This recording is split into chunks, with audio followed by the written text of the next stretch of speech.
the most prized virtue was, and is, loyalty. Caiaphas the elder, do you agree with said hypothesis? Counsel, our Torah has 613 sacred laws. Complying with these laws requires honesty and loyalty.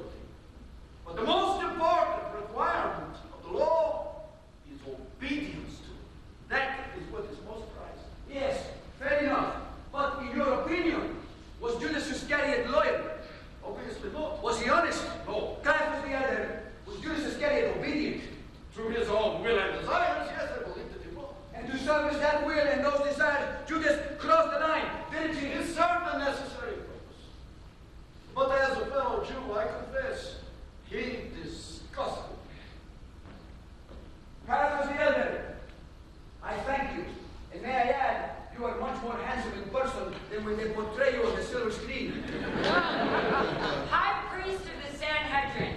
That was an extremely powerful and prestigious position in Judea, correct? Correct. In fact, other than the Roman governor and King Herod, high priest was in actuality the most powerful position in Judea, correct? Yes. Would you mind looking me in the eye when you respond to a question? My position was very important. As high priest, I maintained our sacred laws, the safety of the populace, and tradition. Caiaphas, is there some reason that you won't meet my gaze?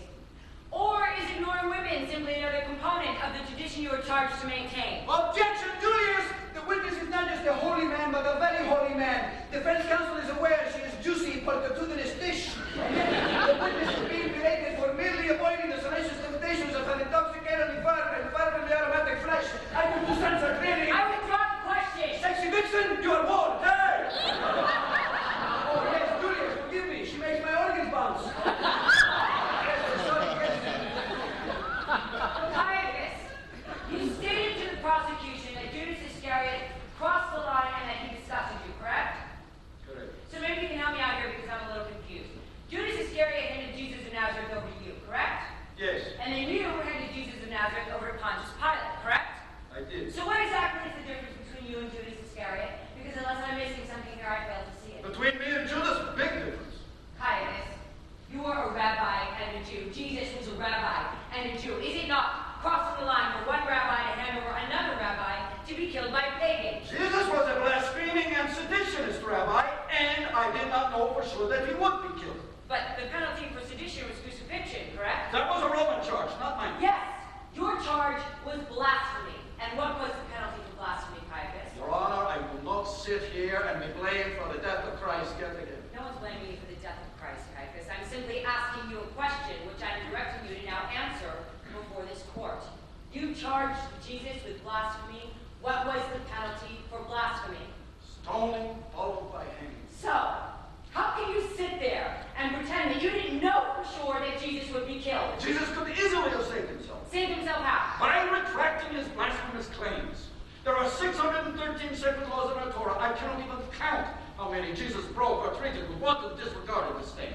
He violated the word of God. He violated the laws of Moses. He consorted with the unclean and the women and prostitutes. He performed miracles on the Sabbath. He proclaimed himself Messiah. He forgave sin. Who was he to forgive sin? Only God can do that. Now that isn't crossing the line. I don't know what is. Jesus was fulfilling your Old Testament prophecies of Isaiah to the letter. He was also fulfilling the prophecies in Deuteronomy, which warned against false messiahs and miracle workers.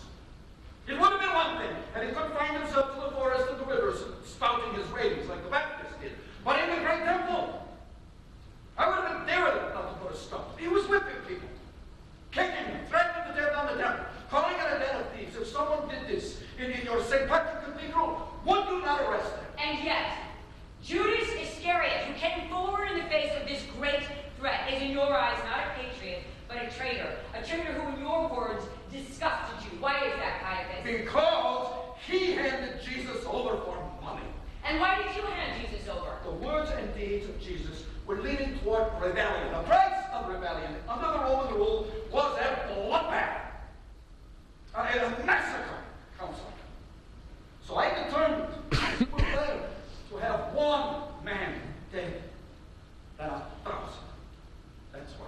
I see. So you were looking out for the common Jewish man, is that correct? It was. Were you a common Jewish man, Caiaphas? In the eyes of God, we are all the same. How about in the eyes of the common Jewish man? You were seen as an aristocrat, weren't you? I came from wealth. Would you say that you were popular with the common Jewish man? My position was a sacred one, not a popularity contest. The high temple taxes that you inflicted on your people, would you say that that made you more popular with the common Jewish man or less popular? Objection, Your Honor. Reason is badgering. Sustained. The exchange rates at the temple were also extremely unfavorable to the common Jewish man, and the purification pools outside the temple, where the common Jewish man was required by law to be cleansed before being permitted to the temple, the purification pools weren't free either, were they, Caiaphas? Miss, I'll answer. The laws were the laws, and the rates were the rates. And did you have a sliding scale for the poor? No. So the poor, which constituted a large percentage of the common Jewish man at the time, remained impure and unclean and denied the right of worship. You've made your point. I don't think I have. Your position, Caiaphas, did not require you to be popular with the common Jewish man, did it? My position required me to answer to God. Did God appoint you high priest of the Sanhedrin? It was with God's blessing. It was with Rome's blessing. Caiaphas, you were appointed by Rome. And at the end of the day, for the 18 years you served, that is who you had to answer to, and that is who you were required to be popular with. And the day that you showed Rome that you could not handle your own people was the day that you would have been thrown out on your ass. Isn't that true? I belong to God, not Rome. My job was to uphold our laws and protect my temple and my people. And that's what I did.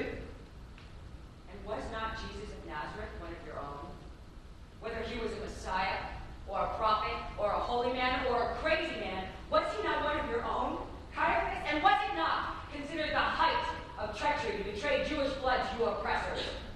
Come on, Caiaphas, tell us that it did not prick your conscience to turn Jesus, a fellow Jew, over to the Romans. Tell us that handing over a fellow rabbi over to his certain death at the hands of the enemy didn't violate your sense of crossing the line and your knowledge of the law. Tell us, Caiaphas, that at the end of the day, there was a difference in the eyes of God between what you did and what Judas did.